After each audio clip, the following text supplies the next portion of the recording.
बिल्कुल। Bitcoin world media में आपका स्वागत है, जहां हम करेंगे क्रिप्टो की बात आपके साथ। तो आज हम बात करेंगे एक जरूरी बदलाव की, जो भारतीय क्रिप्टो ट्रेडर्स को मतलब जानना ही चाहिए। जी हाँ, बिल्कुल।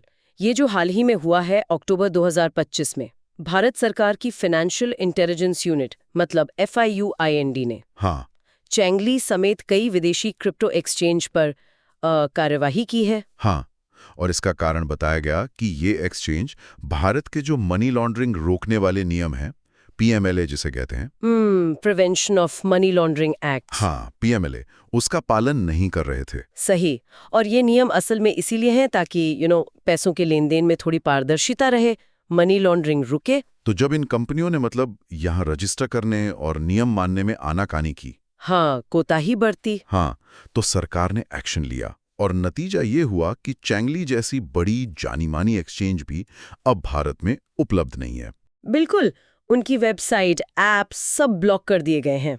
इससे तो हजारों भारतीय ट्रेडर्स जो उसे इस्तेमाल करते थे, वो एकदम से एक भरोसेमंद विकल्प ढूंढने लगे होंगे। जाहिर सी बात है। और यहीं पर मतलब एक नए प्लेटफॉर्म का नाम सामने आया है, चेंजियम। अच्छा, चेंजियम, ये क्या है? क्या ये चैंगली जैसा ही है? हाँ, काफी हद तक। ये भी एक इंस्टेंट एक्सचेंजर है। मतलब आप फटाफट एक क्रिप्टो को दूसरे में बदल सकते हैं, जैसे चैंगली में होता था। तो फिर फर्क क्या है अगर वो भी वैसा ही है तो? फर्क है, और बहुत बड़ा फर्क है आज के हालात में।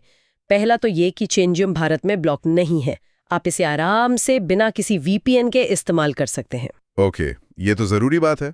और दूसरा फर्क? दूसरा फर्क शायद रेगुलेशन के नजरिए से और भी ज्यादा अहम है।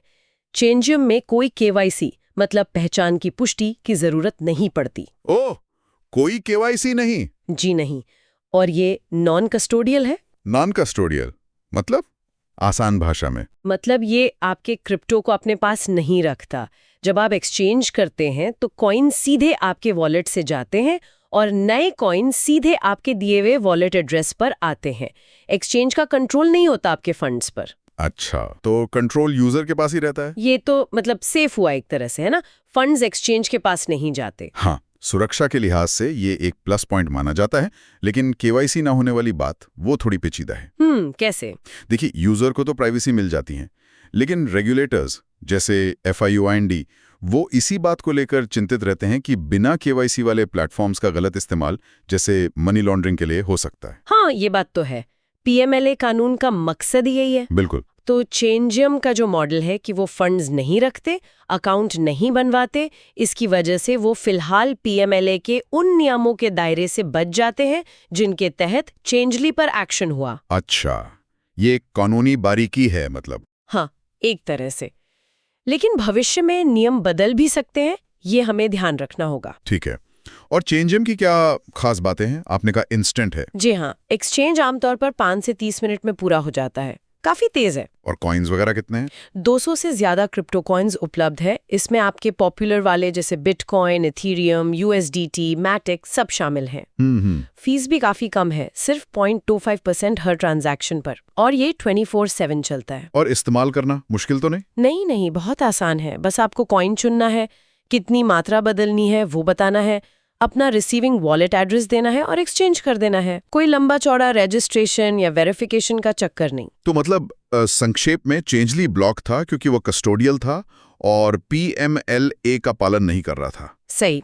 जबकि चेंजियम चल रहा है क्योंकि ये नॉन कस्टोडियल है और इसमें KYC नहीं है, तो वो उन नियमों के तहत नहीं आता। हाँ, मोटे तौर पे यही मुख्य अंतर है फिलहाल। चलिए अब कुछ सवाल ले लेते हैं जो शायद लोगों के मन में आ रहे होंगे। पहला सवाल, क्या चेंज फंडम का इस्तेमाल करना भारतीय यूजर्स के लिए कानूनी है? जवाब, हाँ। देखिए, जैसा हमने अभी बात की, चेंज फंडम का जो मॉडल है इंस्टेंट, नॉन कस्टोडियल, बिना अकाउंट वाला, वो इसे PMLA के उन नियमों से बचाता है जो कस्टोडियल एक्सचेंजों पर लागू होते हैं। तो अभी के हिसाब से हाँ, इसका इस्तेमाल कानूनी है। लेकिन ये याद रखना जरूरी है कि भारत में क्रिप्टो को लेकर नियम लगातार बन रहे हैं, बदल रहे हैं। सही। अच्छा, दूसरा सवाल, क्या भारत से चेंज फंडम इस्तेमाल करने के लिए VPN चाहिए? जवाब, नहीं, अभी तो बिल्कुल जरूरत नहीं है। ये भारत में सीधे चल रहा है, वेबसाइट आराम से खुलती है। तो आखिर में एक सोचने वाली बात यह है कि एक तरफ सरकार सख्ती बढ़ा रही है, नियम ला रही है, हाँ, दूसरी तरफ चेंजियम जैसे प्लेटफॉर्म्स हैं जो बिना केवाईसी के चल रहे हैं, प्राइवेसी दे रहे हैं। तो भविष्य में क्या होगा? क्या ऐसे प्लेटफॉर्म्स चलते रहेंगे या इन पर भी रेगुलेशन आएगा? ये $1 मिलियन सवाल है कह सकते हैं। देखना होगा कि रेगुलेशन किस दिशा में जाता है और ये प्लेटफॉर्म्स कैसे खुद को अडेप्ट करते हैं। बिल्कुल। तो ये थी आज की बात। डेली न्यूज़ की जानकारी के लिए हमारे चैनल को सब्सक्राइब कर लें। हाँ, जरूर। जल्दी मिलते हैं एक नए टॉपिक के साथ। धन्यवाद। धन्यवाद।